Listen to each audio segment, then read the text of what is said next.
Good morning. It's I think it's Tuesday. All right, so I've been asked to make a special order cutting board.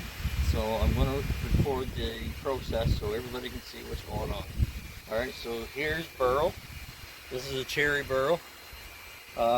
Choosing how to cut it is very important, because what you want to do is you want to be able to take as much of the burl off of this as you can in slabs without wasting as very much. So I'm going to cut down through the pith through here on this one.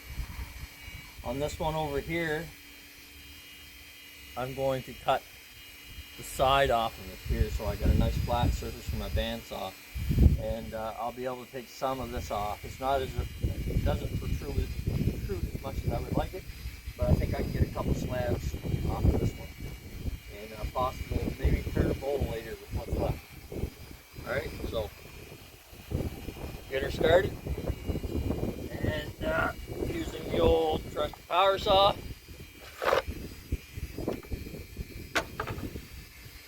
So this is how I started with the power saw. I cut it started as flat as I can, and then from then on I process it in the workshop. Okay, so I shall be back. You don't want to hear the old power saw going anyway. Alright, so I got flattened out. You can see the burl here. So I'm going to try to take slabs off here. So I should be able to get a couple off of that. Once I'm done that, I can turn and take at least one off of this side. This one here, same idea. Okay. So I'll get a nice flat spot, then I'll take a nice slab, then I'll turn this again, at least one off of that side.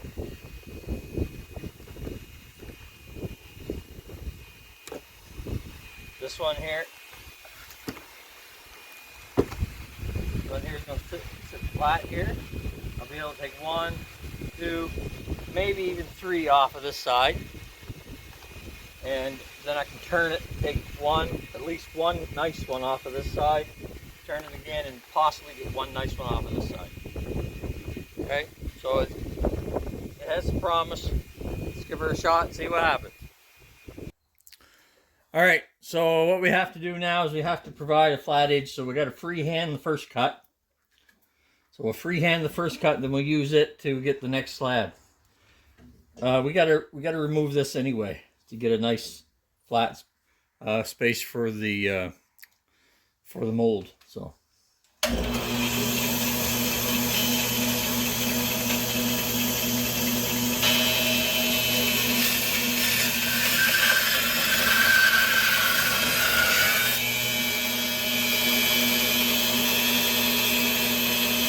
That's what it's going to look like.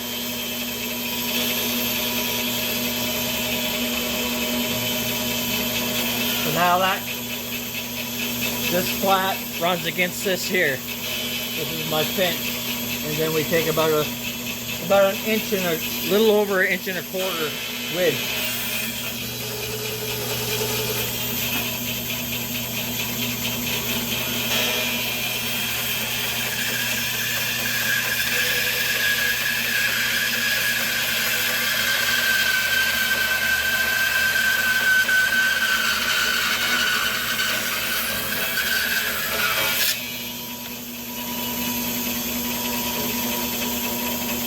So that's going to be one piece.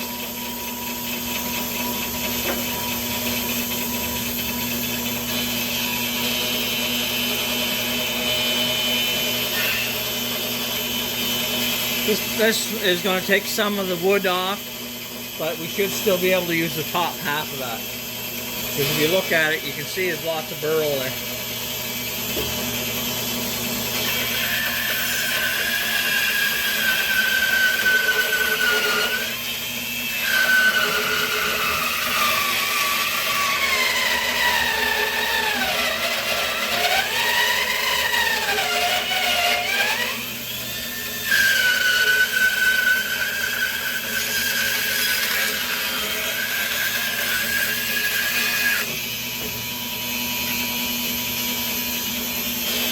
I'll be able to use this, be able to trim this off here so it looks like it's a all live edge. Alright. We'll be back. Alright, so now we need to make a form. So what I use for a form or a mold is it's 3/4 inch plywood, hardwood plywood. It's usually pretty flat. If it's not, we put legs under it like that, and we run it the long way usually. And what that does is it keeps it from twisting. So we're going to build this, and then we're going to make sides for it, and it'll be like a box without a lid, and the sides will be about 2 inches, 2.5 inches, which will give me lots of depth for my material and my epoxy. I'll be back. Hi. It's been a little while since I've been here. I've been down. I became a grandfather on Wednesday. A little boy. He's quite a little boy. And my granddaughter is a big sister now. So I'm back today. Today's Saturday. It's Saturday afternoon. And when we left, I was talking about making a mold for the cutting board. Well, this is it. It's all done. Sides are about, I'll give you the measurements. Sides are about 2 1/4. On the outside, on the inside, they are about 1.5 inches. And so what we do now, I've stabilized this by putting legs under it, so the board is nice and flat. It's not going to bend. It's all attached with screws. So even the sides. So I take the sides off, and I apply packing tape to all the surfaces that are going to come in contact with the epoxy. All right. So right now I'm fitting pieces in here for the board. So pieces like this, we're going to put pieces in like that. We've got another piece here, so we're just going to start stacking these in here and put them in here as best we can. And then what we do is we fill in between all these with smaller pieces of burl. Once we got everything where we're happy with it, then what we do is we'll glue them in place and put the epoxy in and let it harden. Put legs on it, things like that after on. But right now what we're doing is we're fitting the pieces in. So I've got a couple pieces. I know I want to put them in the corners. So I've got to make these. This is one of the corner pieces, so I've got to square this up. I use the bandsaw to square it up. Put it in this corner. I got another one for over here for this corner. I'm going to square this one up as well. Actually, I think this is it here. So they go in like that. This one go in here. Something like that, I guess. And then we'll get a couple more pieces over here. All right, I got a couple of big pieces.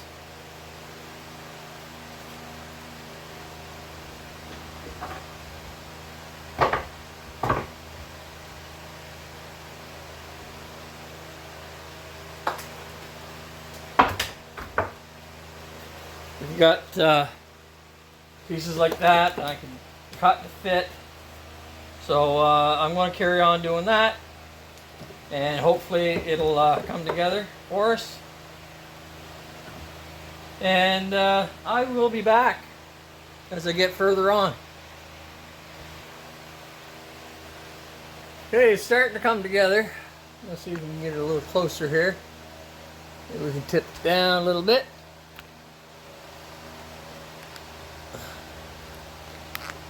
There. Okay, so I've got some chunks in here now. It's starting to look like it's going to come together. We need a couple pieces here, a piece here, another corner piece here, a little corner, some little pieces here, and I've got another big piece to go in this corner. So, yeah, so it's coming together.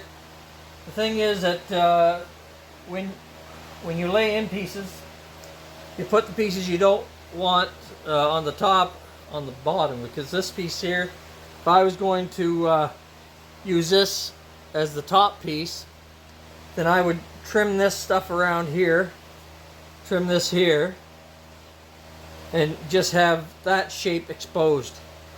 But because I've got a lot more of it here, I'm going to put this as my top piece, and I'll leave this alone. So all these pieces, all this area down here will be filled in with epoxy underneath. So we've got bark to take off still, and there's a cleanup process that I use a wire wheel with. So the wire wheel, once I get all the bark off, this is exposed material here. This is the actual raw bark, or the live edge of the burl. As you can see, there's all kinds of little bumps and little things in here that really make the grain pop here. So you can see all the little dots and the swirls and things like that in here. That can be seen on the outside of the burl with these little nodules. So once I get all the bark off, I put this on the wire wheel, and I clean off all the little bits and all the soft material, and that's all gone. And that allows the epoxy to get a really good grip onto this wood, so it'll never move. So I'm going to carry on putting in some more pieces, and I'll show you again as I get closer to having a complete board, or having complete material inside the board. Once we have everything positioned, then what we do is we'll remove it out and keep it in order on a flat piece. So when we finish with all the packing tape and things on the inside, and I use glue to tighten up the seams here so I'll get no leaks whatsoever. Once I have all that done, then what I placed outside in the same order as what was in here, then I take it and I transfer it back in, and then I glue it with hot glue to the bottom, so when I put the epoxy in, nothing floats up and I don't get any gaps underneath. Alright, so carrying on. Alright, so she's coming along really nice. So now I've started to clean up some of the edges. Like this one here I've cleaned up. There's a lot of different things that I use to clean these up. I use picks. Okay, this one here is all clean, so I'm going to put that one back. This one here I've started to clean up. Here in between this stuff, I can dig it out with the pick.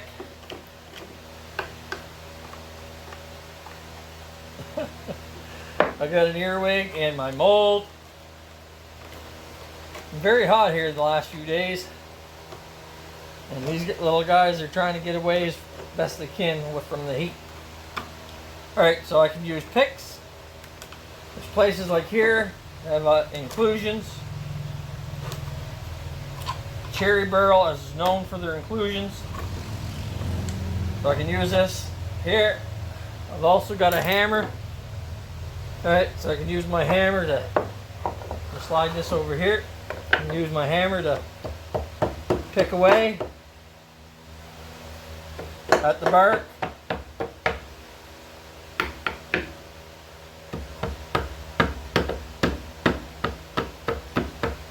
Loosen things up. Try and stay away from the good surface.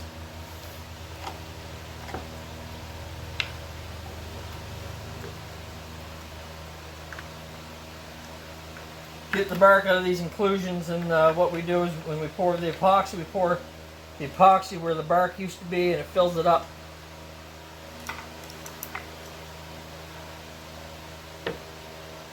Epoxy will get into the littlest holes, so it's a good material for filler and for accentuating the wood. Cherry has a nice, when you're finished with it and you plane it, sand it, and put the beeswax to it, there's a little bit of red, but when you put the beeswax to it, it brings the red right out in it. So you'll see that when I get the finished work on it. Right now I'm just digging away at the inclusions. So once I have the inclusions cleaned out, I take it over to my wire brush. I wanted to show you how I cut the sides down here, because if I don't, what happens is I get tapers, and these tapers are hard to deal with when you try to put blocks against them, because your gap between the pieces gets too wide and you get too much epoxy. And epoxy, when it gets hot, gets a little soft, so the board will move. So you minimize the amount of epoxy in between these pieces of wood, which makes sure that the block doesn't move at all. Alright, so that's my goal. I'm not sure how other people do it, but that's how I do it. So as you can see, I've cut these down with the bandsaw, and I try to follow the finished material here just to so I don't make it look unnatural. I want it to look as natural as possible. Alright, so I followed the exposed wood shape as much as I could. And I even may take a little bit of this out here, because it's going to cause a little bit of problems, but you know, when I turn it over, this is what will be on the bottom. So this is going to reinforce the epoxy as well. So I may leave it. I haven't decided yet. So the other thing that I do,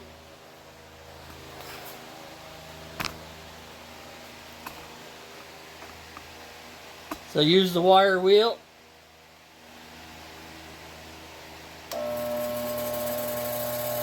Right here.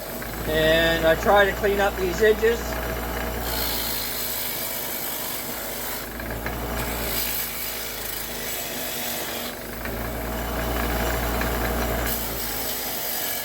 Get as much of the loose material off as I can, because I don't want it causing problems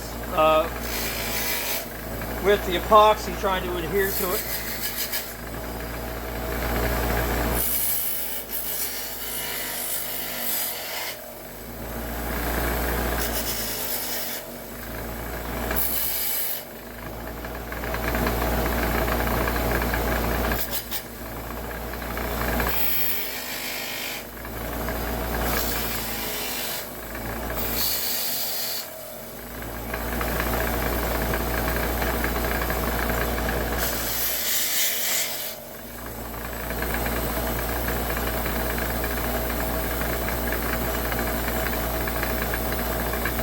You can see where the wire brush has removed all the little bits of bark off. So now this is good enough to put into the mold. So I'm going to carry on doing stuff like this for a while, and I will let you see what happens when we get her all finished. And just like that, another one. This is a big one. This is 14 inches across by 20 inches long, and just so everything is nice and square, I made my mold a 1/2 inch bigger both ways. That gives me a little bit of room to square things up and keep things at 20 by 14. The trickiest part is cutting little pieces to fit, and what works for me is I make shapes.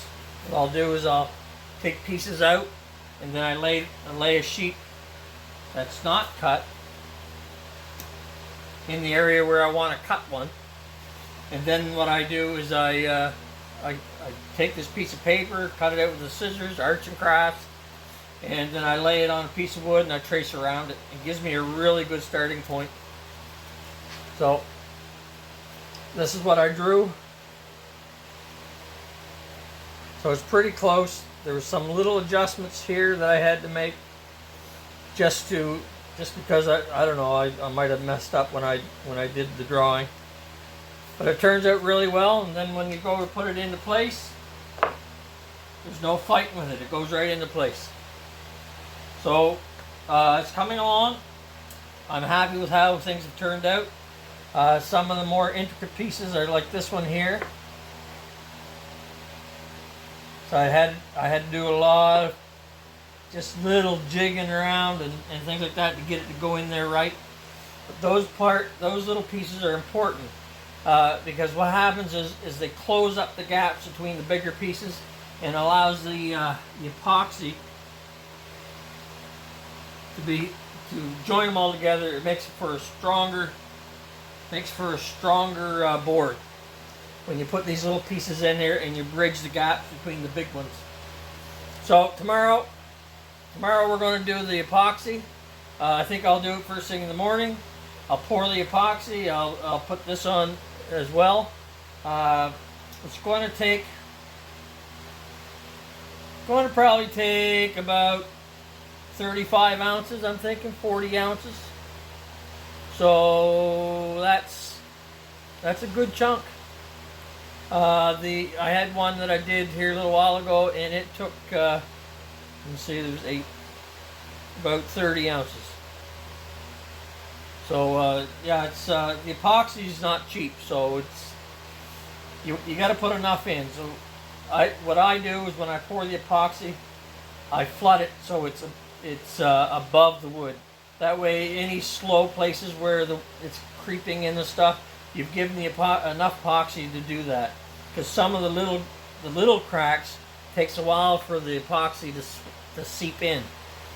So, like I got a little crack here, for it to fully fill in right to the point takes a little time. So when you pour the epoxy, it's good to do it when you can keep checking back for a while, because you may have to add a little bit more. And with the time it takes for it to set up and harden, you probably have 4 or 5 hours before it gets to a point where you don't want to add any more to it. I'm not 100% sure. That's just a target, I would say. You'd have to watch it. It all depends on temperature. And in the wintertime, when I pour epoxy here in the wintertime, I don't have any heat on here at night, so it actually slows the process really down, and the chemical reaction is really slow.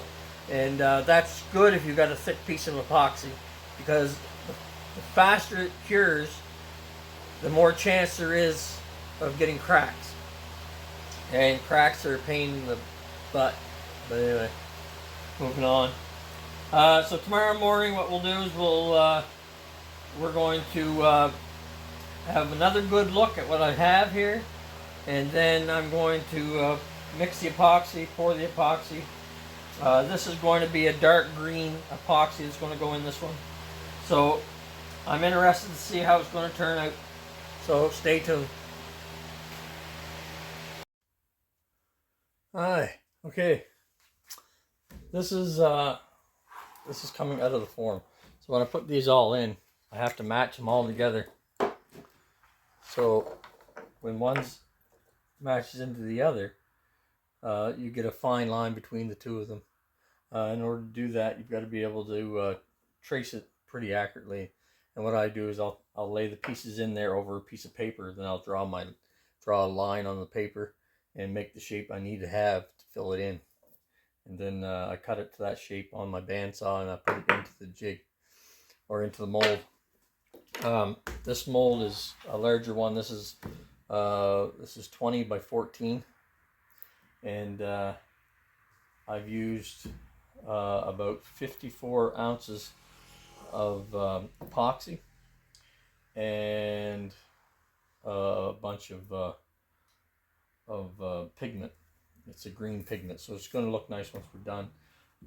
Right now I'm taking out of the jig or my mold. So what I do to protect the mold is I use packing tape, and I cover all the wood with packing tape to make sure that it doesn't stick to the wood, or I don't have to cut new pieces of wood. So I replace the packing tape as opposed to replacing the wood.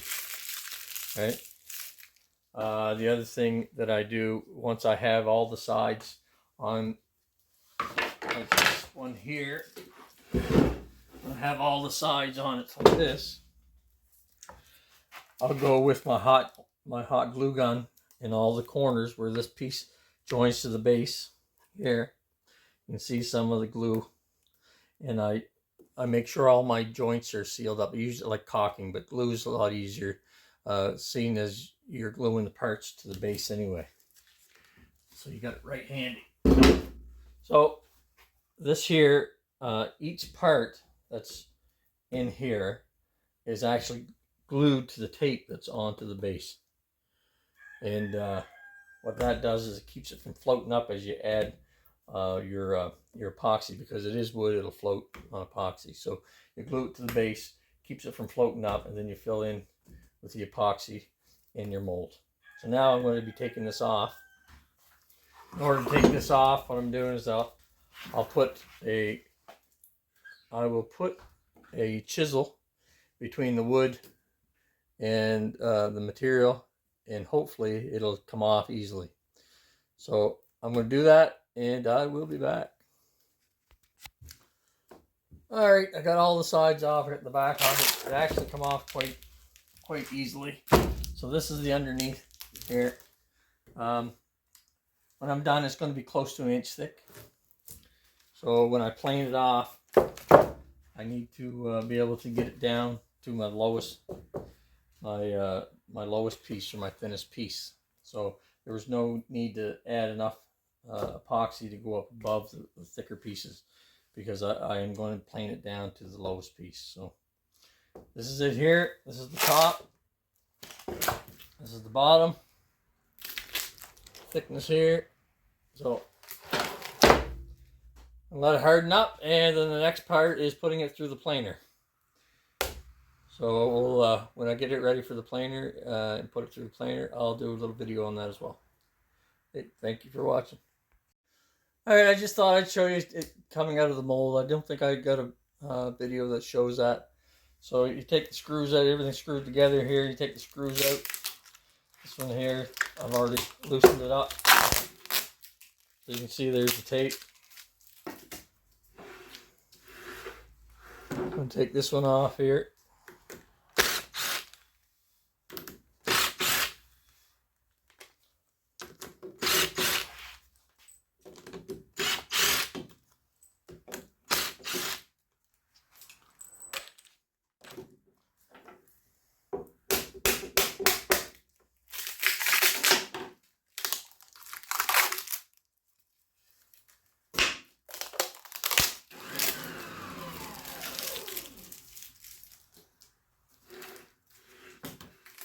And take the end pieces off.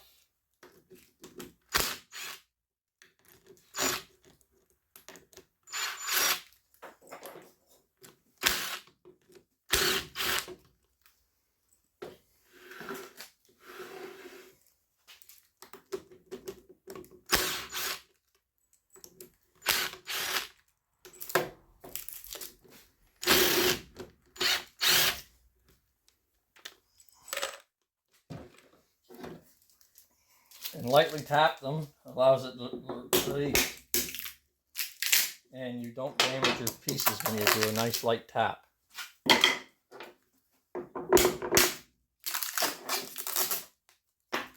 Alright, so now we're going to take it off of the base. In order to take it off the base, we're going to use 2 chisels. Okay, so I've got a couple chisels here. I started with the big one. You want to place your chisel between the wood and the board. Take your time, work away across. You can hear it starting to release. You can hear the tape going on it.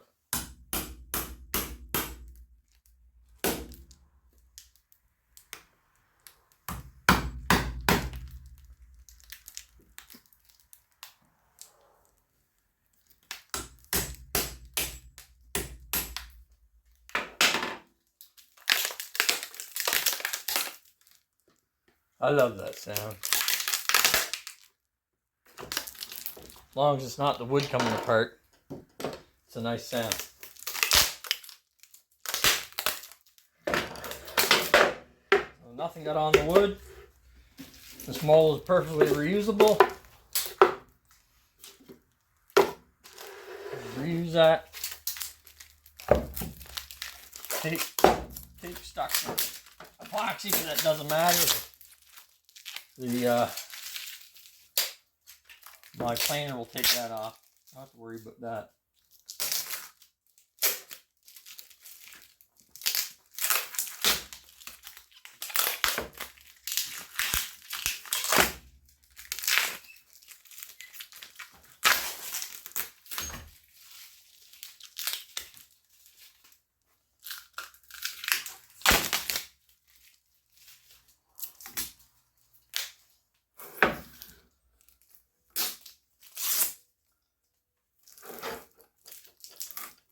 And that, as they say, is that. This here's the bottom, and this here's the top. So we're going to plane this down and get it down so the wood is exposed. And the epoxy is going to be level with the wood. We might have to do a little bit of a sanding. But normally when it goes through the planer, it does a really good job. It takes it right down. It doesn't leave many marks. You can usually plane for about 5-10 minutes and it'll look perfect. All right. Oh, some glue to take off, things like that. But anyway. All right. All right, so they're out of the mold. So now we got to plane them. I'll show you the one that I'm going to plane. This is the smaller one. My planer is big enough for that. I've got to take the bigger piece to a friend's place who has a much bigger planer, so he's going to do that for me tonight. But we can do this one here.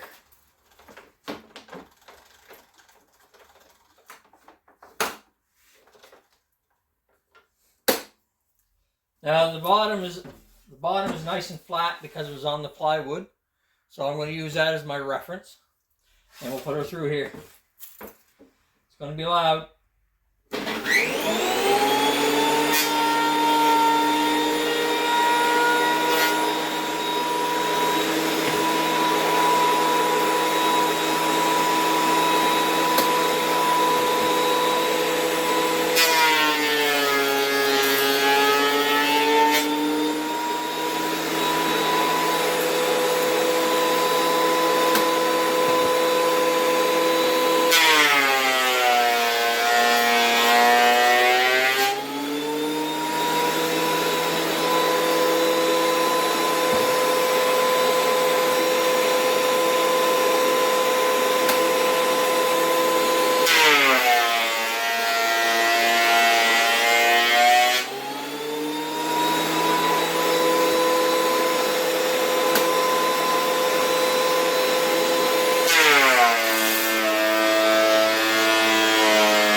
Alright, so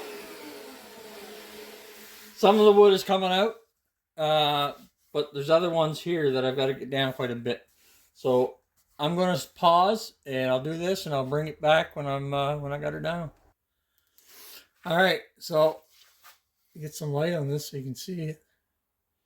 So this is the board after it's gone through the planer. And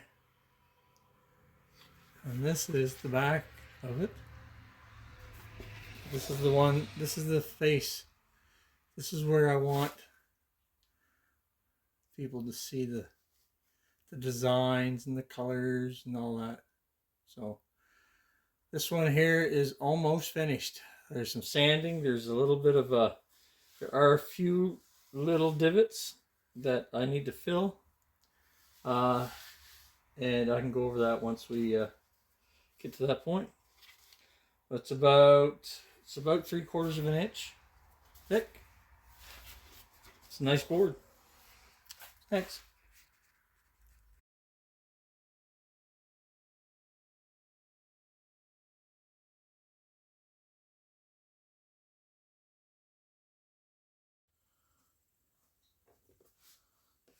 Oh, it's another day in the workshop. Yes, it's Saturday morning, and I'm about ready to finish off the serving board that I've been working on. Okay, so I guess what we'll do is we're going to fill some holes. Um, um, Cherry Burl is known for having inclusions and holes and stuff, so we're going to fill some holes. What I do is I use coffee and some white glue, and what I do is I take a little bit of on my finger, a little bit of instant coffee, and it turns into a little bit of a slurry, and I fill the holes. The coffee is a nice dark color, so it blends in with the burl, and it seals up the holes.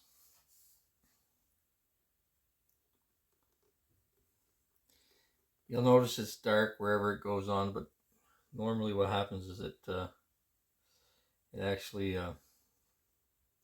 sands right off, so it blends well. So I just go along, and there's a lot of little pinholes in it that I need to fill in. It's the same as using when you're doing your sanding and you're using a white glue and a little bit of the sawdust to fill holes.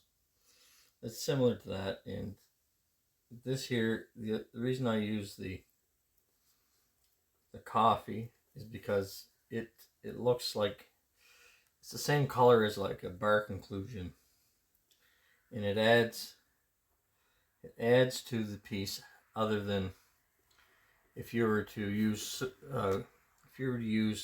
white glue and a little bit of the sawdust, you'll end up with a lighter. The filler is lighter than the wood around it, and then it sticks out. But because we're going darker, the holes will look more natural. So you use your fingers. Your fingers can determine divots and holes better than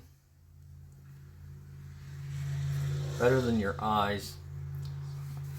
In this situation, it's visually it's really hard to tell.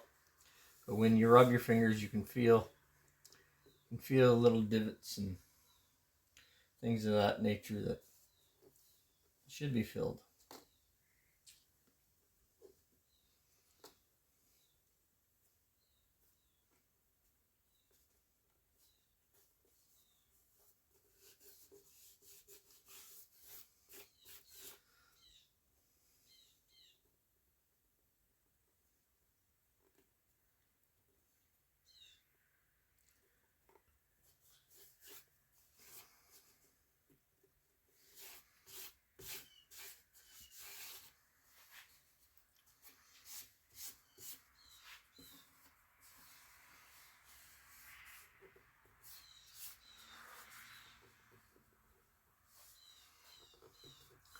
There's wormholes. You can see where the worms have been. That adds to the piece. So I usually don't fill those.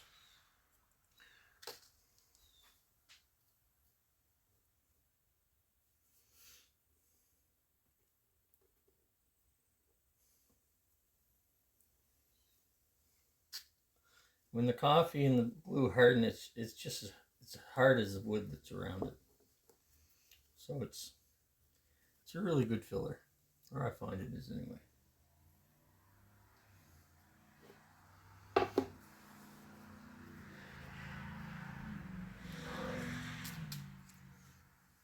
And my wife usually has some in the cupboard for her iced coffee. So I sneak in there, sneak a little bit of it out.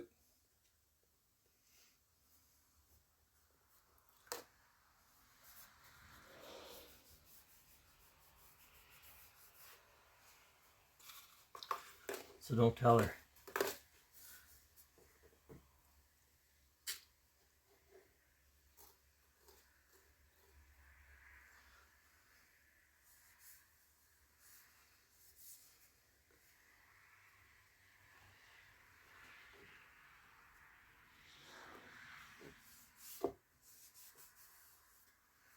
Alright, there's not a lot, but there are a few.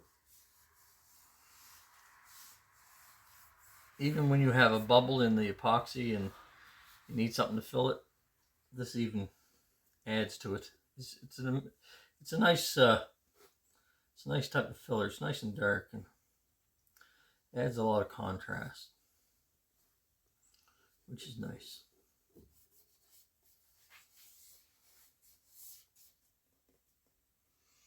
Some of these holes are pretty small, but they still need to be filled. Most of them anyway.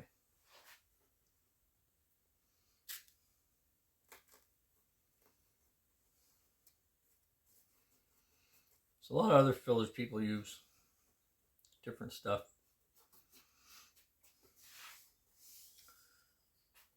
I use this for on my bowls when I was turning a lot of Burl bowls, and I found that it was just perfect for that.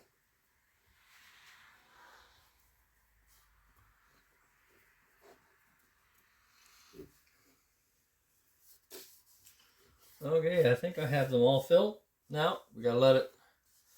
We have to have it sit for a while, so the glue hardens up a little bit, makes it easier to sand. I'm gonna have one more quick look and see if there's anything. Oh, there's one there I might have missed.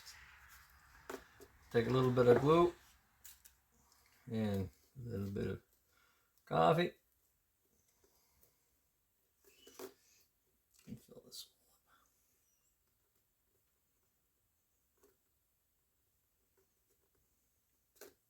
up. All right.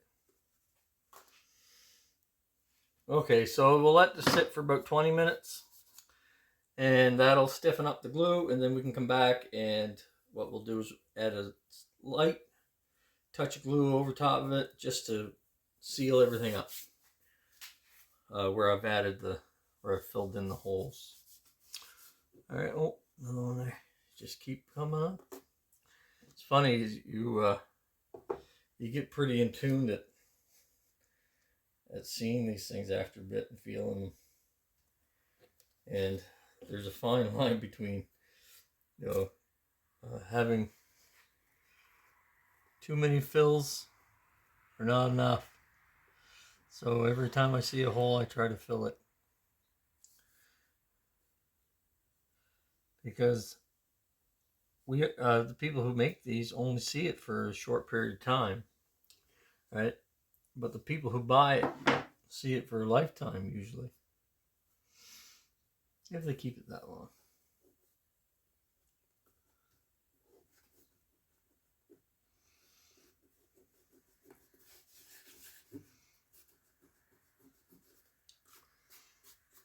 So some of these wormholes, I'm just going to take a little bit of glue.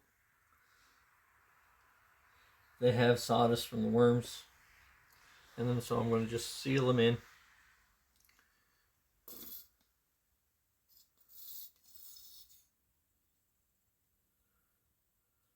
Already got the filler in them, I guess you could say.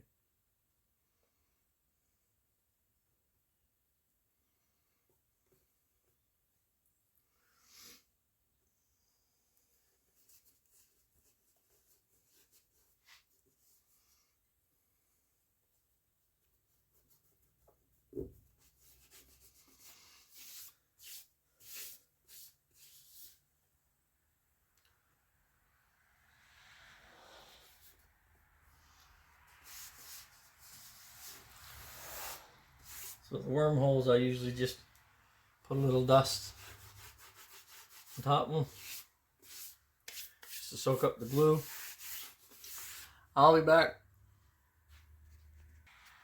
Alright, so I sanded this here. You can tell the coffee didn't stain anything. I'm working on it over here.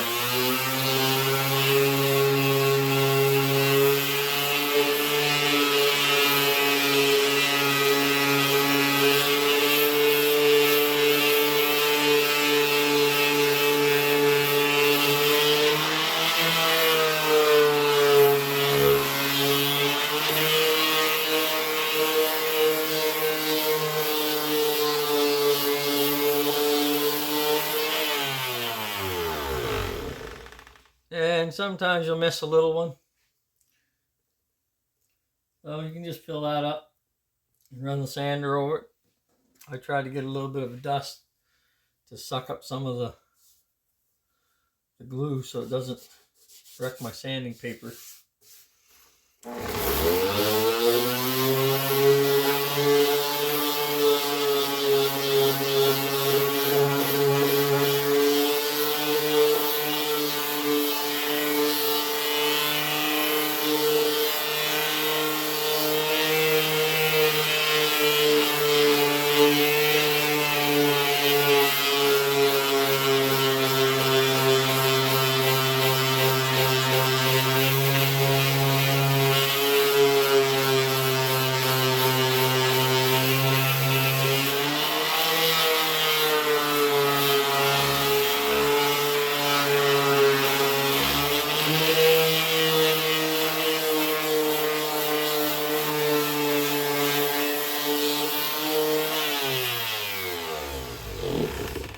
Okay, I'm going to finish my sanding, and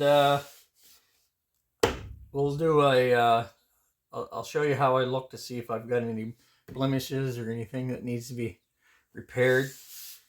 Okay, so bear with me, and I will be back. Alright, so I've got most of the sanding done. I just want to see if I've missed anywheres. Oh, I can tell right now I have right there. But you see the dramatic change. Okay.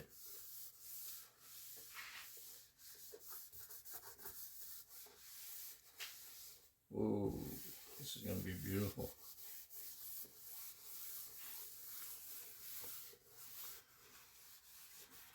This is an alcohol white. So it evaporates really quick. It's not like it's water. I can see I haven't finished this up enough. Okay.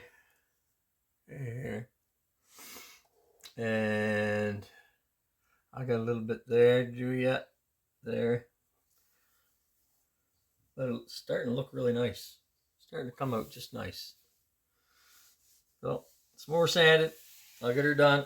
And then I'll show you how I do the edges and the corners. They're simple, but I'll go over that, and I'll do the rest of the sanding up. I think that's the most important part right now. The bottom's already done. The bottom you don't need to be so finicky with. The bottom is, I'll show you. Here's the bottom, right? So I still have a little bit of work to do on that, but I'm only at 120 grit right now. I usually go up to about 220, sometimes up to 320 if I have the discs to do that. But right now, I'm going to finish off sanding this. So I'll be back. Okay, so pretty well all done. I got this here. It looks different, but it's actually in the wood. It's not anything that's on the wood. It's actually in the wood. So that's just a, I guess we'll have to call it a some type of a spalting going on there. All right. So we're going to say that we're pretty well done with the filling and the sanding at 120 grit. Now to do the edges are pretty easy. We just take we're just going to roll them over.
corners. Do the corners. I just roll in as well. And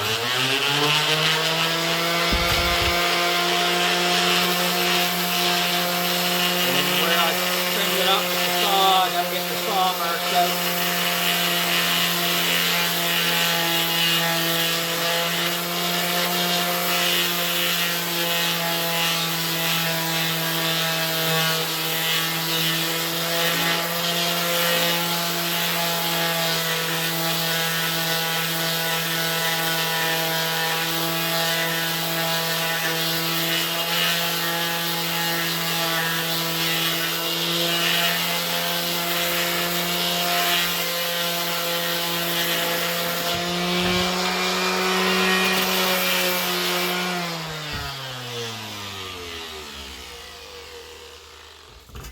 So you see that I got a piece of 2x4 that I'm sort of balancing this on while I saw it. And the reason is that the burl is harder than the 2x4.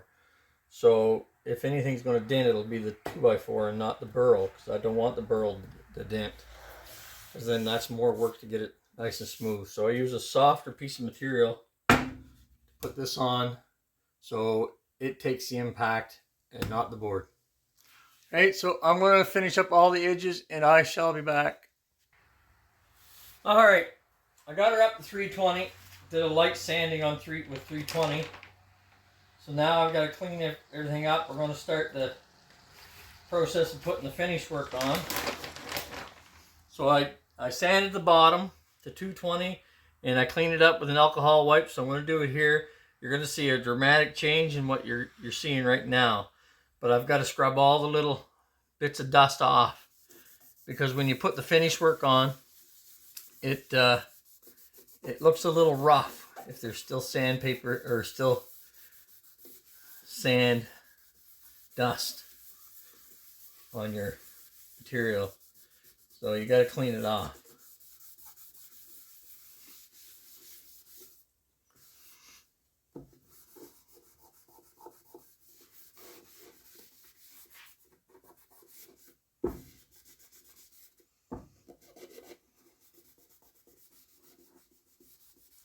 Good thing with these alcohol wipes is that it doesn't take long for it to dry once you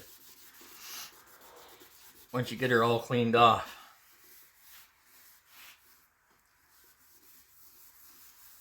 Okay, we're going to give this a couple minutes to evaporate, and we will put the finish work to it. Also rounded over the edges here. Get rid of any tooling marks that was on the edges from my table saw. I probably wiped this down a few times. And the other thing about wiping it down is that you end up raising some of the grain. So when you sand it again, what happens is it makes it even that much more smoother. So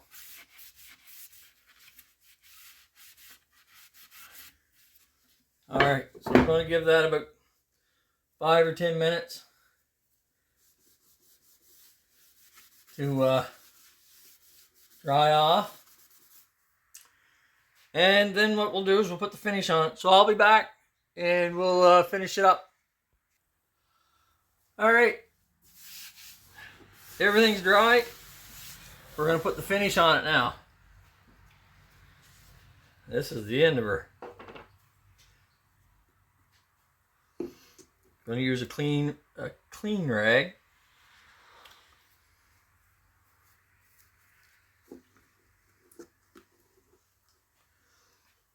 That's what I'm using.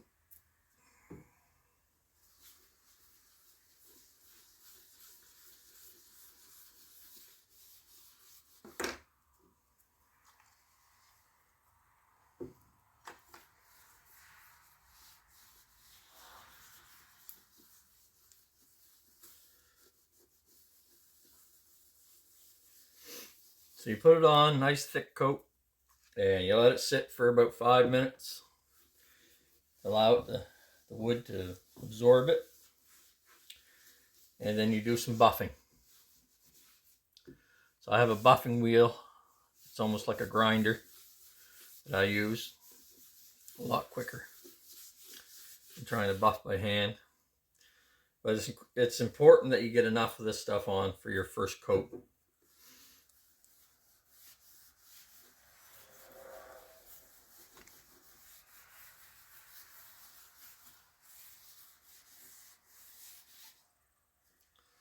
It's really absorbing it.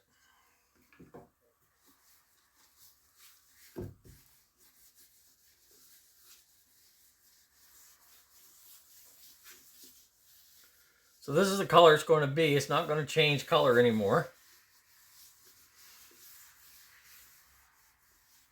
So when I sell these, I tell the person who buys it that it goes in, it's like for the first 3 months,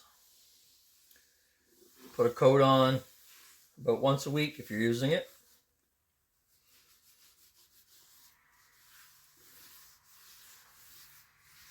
After that, for the next 3 months, once a month.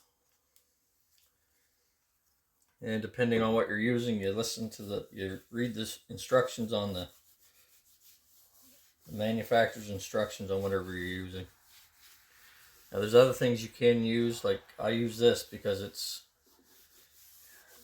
I guess I just said it's available to me and it's easy. It's a good price. It's beeswax. It's food friendly.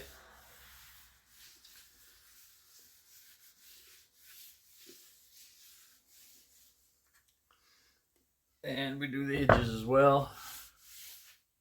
Boy, is it ever absorbing. It's really absorbing the stuff. And that's good. That's what you want it to do. You want it to suck it right up.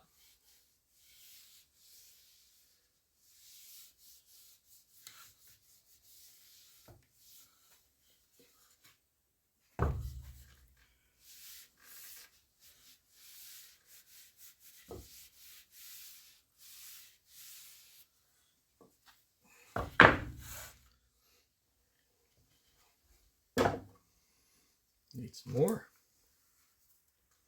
Need some more juice. Alright, so we're almost done here. I'm going to let the top, or the good side, we'll let it absorb for about 5 minutes. Then we'll wipe that clean, and then we'll put the finished coat on the bottom. Alright, so what we do is we're going to have a look now to make sure we didn't miss any spots. We want it all to be absorbed evenly. Alright, 5 minutes. I'll be back. Okay, board is finished. I've signed it, dated it. I put on here what it is. I have my stamp. Stamp right here. Trying to get it in the light here so you can see it. Okay, so my initials or my signature, the date, Wild Cherry Burl and Green Epoxy, and my stamp for the shop. The green is beautiful. There's no other way to say it. It's just beautiful. You get the swirls and everything in it. It turned out really nice, a lot better than I was actually expecting. I'm sure the ladies who's looking for it is going to love it. And we're going to take that to her right now. And we'll finish this project up and start something new. Alright. There's some things I make that I hate to see go. And this is one of them. It's just come together. It's a beautiful color, the green and the dark reds in the burl. It did a beautiful job. And I have to thank one of my friends. He let me use his planer because my planer is being repaired and my other one is just a little bit too small for this. So we'll say thank you to John. All right. Thank you for watching. We'll see you again.